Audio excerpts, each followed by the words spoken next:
All right, now we're going to look at section 5.3, the second half of properties of trig functions. So the first thing we're going to do is complete this table right here. And this table is basically us looking at the signs of certain trig functions and the quadrants that they come in. So I'm going to use this unit circle right here to try to help me out. All right, remember, on the unit circle, the x represents the cosine and the y represents the sine. To find cosecant, we can flip sine, which will be my y. To find secant, we would flip cosine, which will be my x. To find tangent, we do y over x. And to find cotangent, we do x over y. All right, so the first thing we're going to look at is the first quadrant right here. So quadrant 1, which is quadrant 1 here, or we're looking at quadrant 1 right here within our unit circle. All right, so we want to know the sign, positive or negative, of my sine value. Remember, sine is my y. So if I look at all my y values here, they all happen to be positive. So the sign in quadrant 1 is a positive sign. All right, next let's look at cosecant. Well, cosecant is just sine's reciprocal. So if I take the y value, they're all positive, and flip them, if you flip a positive number, you still get a positive number out. So cosecant is also positive. All right, cosine. Cosine is my x value right here. All of these x values happen to be positive, so cosine is also positive in the first quadrant. Secant is cosine's reciprocal, so if I take all these x values and flip them upside down, if I take a positive number and flip it, I'm still left with a positive. And the last thing we're going to look at is tangent and cotangent. Well, to find tangent, we take y and divide by x. Well, this is a positive. I divide by a positive. Positive divided by positive gives me a positive. So all of these y's and x's are positives. So when I take them and divide, I still get out a positive. Cotangent, I do x divided by y. Same thing, I have positives divided by positives. So here, cotangent is also positive. So notice in the first quadrant, x's and y's are all positive, which means their reciprocals and their quotients are also positive. Now, let's turn over to quadrant 2. When we're in quadrant 2, here's my quadrant 2. The x's are negative going to the left and the y's are positive. So notice here, all my x's are negative and all my y's are positive. So let's look at sine first. Sine is the y value, positive, positive, positive. So sine in the second quadrant is positive. All right, cosecant. Cosecant is sine's reciprocal. So if I take these positives and flip them upside down, you're still going to get a positive back. So that's also positive. All right, cosine and secant. Cosine is my x value right here. All my x values are negative. So cosine in the second quadrant happens to turn out to be negative. Secant. My x's are negative, so if I take a negative number and flip it upside down, it is still going to be remaining as negative. So secant is also negative. Tangent and cotangent are my last two right here. So if I'm looking at tangent, if I take y and divide by x, I'm taking a positive and dividing by a negative. Positive divided by negative gives me out a negative. And the last one I'm looking at is cotangent, where I take x and divide by y. So this would be a negative and divided by a positive. Negative divided by a positive, once again, gives me out a negative. So that's quadrant 2. So in quadrant 2, the only things that are positive are sine and its reciprocal, cosecant. All right, let's look at my next one, quadrant 3. Now notice in quadrant 3, your x's and your y's happen to be negative right here. So when I go to solve some of these things, are going to turn out to be opposites. All right, so looking at quadrant 3, sine. Sine is my y value. If I look at my y value, it's negative, negative, negative. So in the third quadrant, sine is negative. Cosecant, if I take a negative number and flip it, I still get out a negative. Cosine, now cosine is my x values. All my x values also happen to be negative. Secant, if I take x's and flip it upside down, it's also going to turn out to be negative. All right, last thing I got left is tangent and cotangent for this third quadrant. Tangent is y divided by x. A negative divided by negative actually gives me a positive. So negative divided by negative is a positive. So tangent is positive in the third quadrant. Cotangent is x over y. So a negative divided by negative is a positive. Negative divided by negative is a positive. So cotangent also happens to be positive. So in the third quadrant, tangent and cotangent are my positive ones. All right, let's look at quadrant 4. Quadrant 4, my x's are positive and my y's are negative. So let's look at sine first. Sine is my y value. All my y's are negative here. Cosecant, if I take a negative number and flip it upside down, I still get a negative out. cosine are my x's. So if I look at my x's, they're all positive. Secant, if I take my x's and flip them upside down, they're positive. That's still going to leave me with a positive. Tangent, I do y divided by x. So this is a negative divided by positive. Negative divided by positive gives me out a negative. And the same thing's going to happen for cotangent. A positive divided by negative, or x divided by y, is going to leave me with a negative. All right, so let's look in quadrant 1. In quadrant 1, you should notice that everything is positive right here. So this is all trig functions. All right, in quadrant 2, as I look in quadrant 2, just sine and its reciprocal cosecant are positive. So I'm going to put sine and its reciprocal cosecant are the positive functions in quadrant 2. All right, going to quadrant 3. In quadrant 3, tangent and its reciprocal cotangent are my positive functions. And then the last one we have right here is quadrant 4. In quadrant 4, cosine and secant are my only two positive functions. So cosine and secant are my positives. So everything in quadrant 1, sine and its reciprocal in quadrant 2, tangent and its reciprocal in quadrant 3, and cosine and its reciprocal in quadrant 4.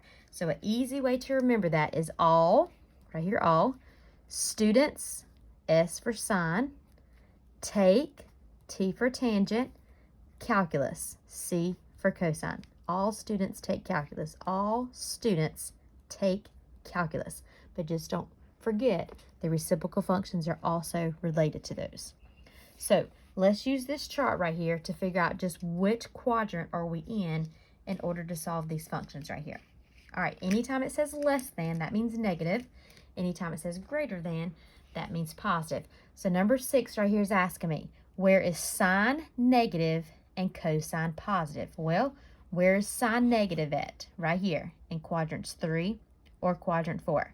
So out of these two quadrants, where is cosine positive? So if I look over here, cosine's positive right here. So we're talking about being in quadrant 4, where sine is negative and cosine is positive. So this is Q4. All right, number 7. Number 7 says sine is positive and cosine is negative. Well, sine is positive in the first and the second quadrant. If you see here, sine is positive in the first and the second quadrant. But out of these two quadrants, 1 or 2, I want to know where is cosine less than 0, where is cosine negative. So out of these two quadrants, cosine has to be negative in the second quadrant because it can't be the first because everything's positive. Or I can look over here, depending on quadrants 1 and 2, where's cosine negative? Right here in quadrant 2. So number 7 is Q2, quadrant 2. All right, number 8.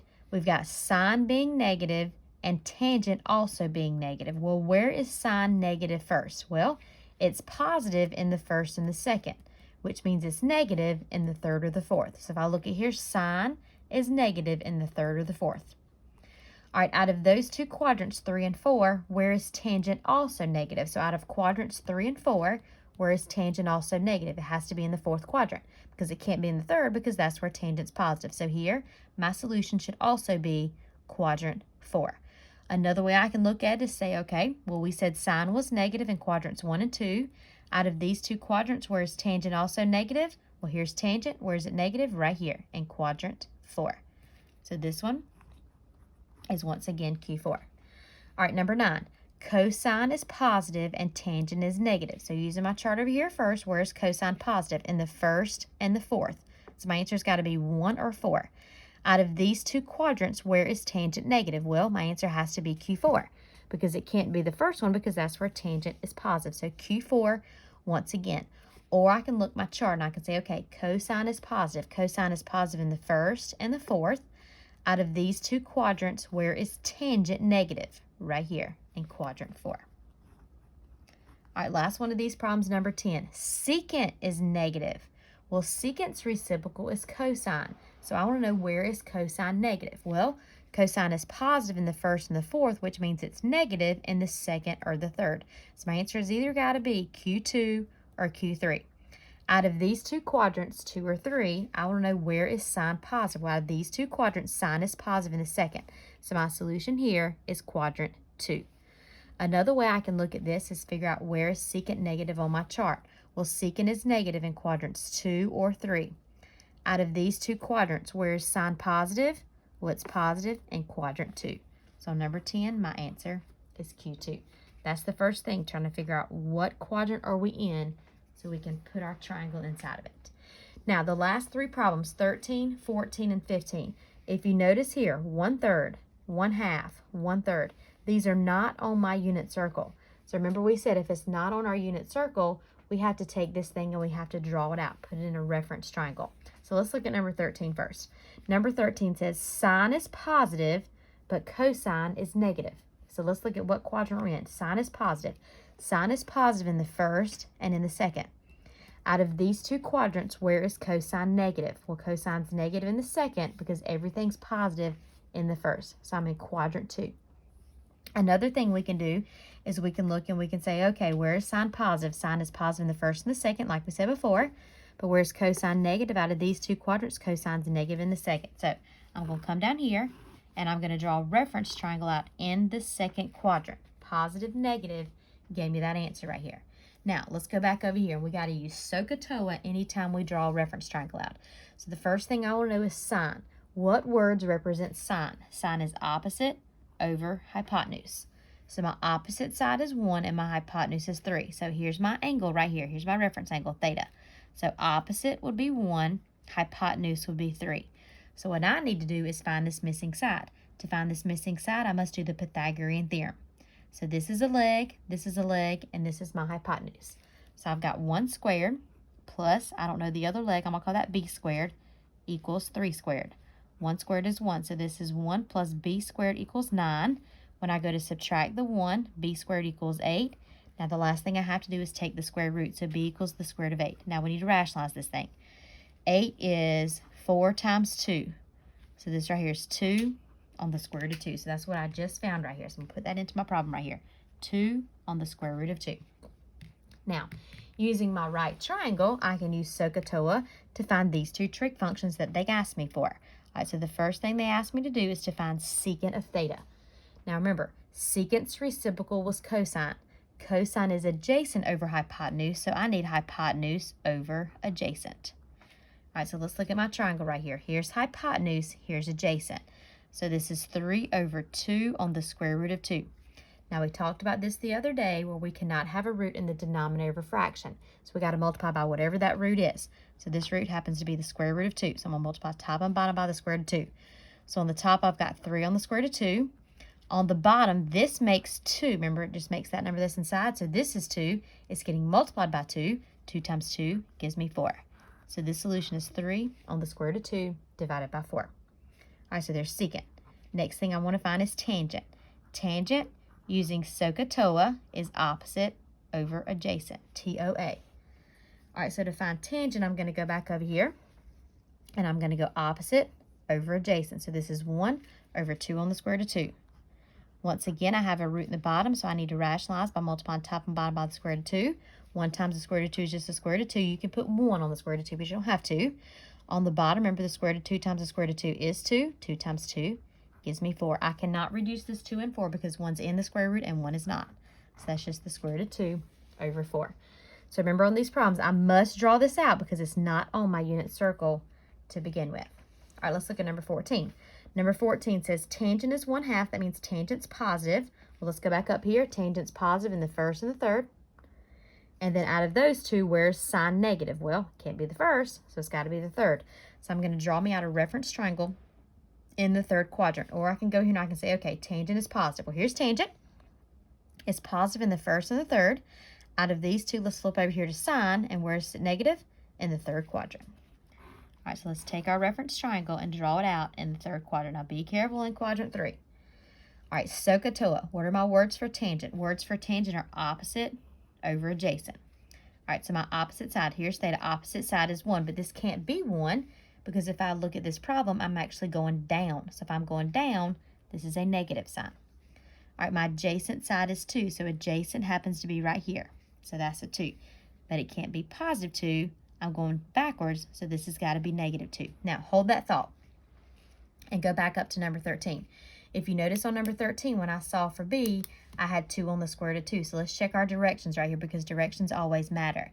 So if I look at this problem, if I go to the left, this should be negative 2 on the square root of 2. If I go up, that's positive 1, and hypotenuse always stays positive. So let's go back over here and look at our solutions right here. My hypotenuse here over adjacent, my adjacent side was negative, so this was negative 2 on the square root of 2. So this right here should have been negative 4. But instead of me putting my negative sign in the bottom, I'm going to stick it with the top. So make sure you fix that right there. So that's negative 3 on the square root of 2 all over 4. All right, same thing's going to happen on this one. Remember, my adjacent side was negative 2 on the square root of 2. So I'm going to stick that negative sign up top, and that's negative square root of 2 over 4. So it makes a big difference in trig if your answer is going to be positive or negative. And it all depends on the sides that you have going on. All right, let's go back to number 14 right here. On number 14, we had opposite over adjacent, so I got to find my hypotenuse now. So I'm going to use Pythagorean theorem. Negative 1 squared plus negative 2 squared equals c squared. Negative 1 squared is 1. Negative 2 squared is 4. 4 plus 1 gives me 5. So c is the square root of 5. All right, hypotenuse can never be negative, so that's always going to be positive right there. My signs are matching up. All right, so let's go back and let's find cosine and cosecant. All right, cosine first. To find cosine, words for cosine are adjacent over hypotenuse. All right, so my adjacent side is negative 2. My hypotenuse is the square root of 5. So this is negative 2 over the square root of 5. Root in the bottom, so I'm going to multiply by top and bottom square root of 5. So this is negative 2 on the square root of 5 over. Remember, same thing right here. Just gives me a 5. Now, I don't have anything to multiply by, so it just stays 5 in the denominator. All right, next one we got is cosecant. Cosine's reciprocal is sine. Sine is opposite over hypotenuse, so this is going to be hypotenuse over opposite. All right, so here's my hypotenuse. Here's my opposite. So this is the square root of 5 over negative 1. Anything divided by negative just goes to the top, so that's just negative square root of 5. No need to rationalize here because my root is in the top. It wasn't in the bottom. All right, last problem right here we got is number 15. So let's look at 15. 15, cosine is positive. Well, that's the first or the fourth. And out of these two, where is tangent negative? Got to be in the fourth right here. Or I can come over here and say, okay, cosine positive, first or fourth. Out of these two, where is tangent negative? Fourth quadrant. So I'm going to draw my reference triangle in the fourth quadrant. All right, words for cosine. This is adjacent over hypotenuse. Adjacent, right beside here. Let's check the sign. It is positive because I'm going to the right, and my hypotenuse gives me 3.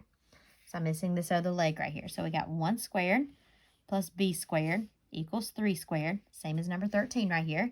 So this is 1 plus b squared equals 9. So b squared equals 8. So b is 2 on the square root of 2. Now I've got to decide, is that positive 2 on the square root of 2 or negative 2 on the square root of 2? Well, looking at this, I'm going down. Since I'm going down, this is negative 2 on the square root of 2. All right, finding my two trig functions. First one I want to find is sine. Sine is opposite over hypotenuse. So my opposite side is negative 2 on the square root of 2. My hypotenuse is 3. No need to rationalize this problem, so my solution just stays negative 2 on the square root of 2 over 3. All right, last problem we got here is cotangent. Cotangent's reciprocal is tangent. Tangent is opposite over adjacent, so this is adjacent over opposite. All right, so let's look at adjacent. Adjacent is 1. Opposite is that negative 2 on the square root of 2. Now looking at this, I only multiply by the root. So the root is just the square root of 2, top and bottom. Now I'm going to take this negative sign and scoot it to the top. So negative square root of 2 over the square root of 2 times the square root of 2 is 2. I already have a 2 down there, so 2 times 2 would give me out 4. So the solution stays negative square root of 2 over 4. So this just basically helps me to use all students take calculus to figure out what quadrant I'm in, and be careful with your quadrant because depending on your trig functions, you could have positive or negative answers coming out just like we had in 13, 14, and 15.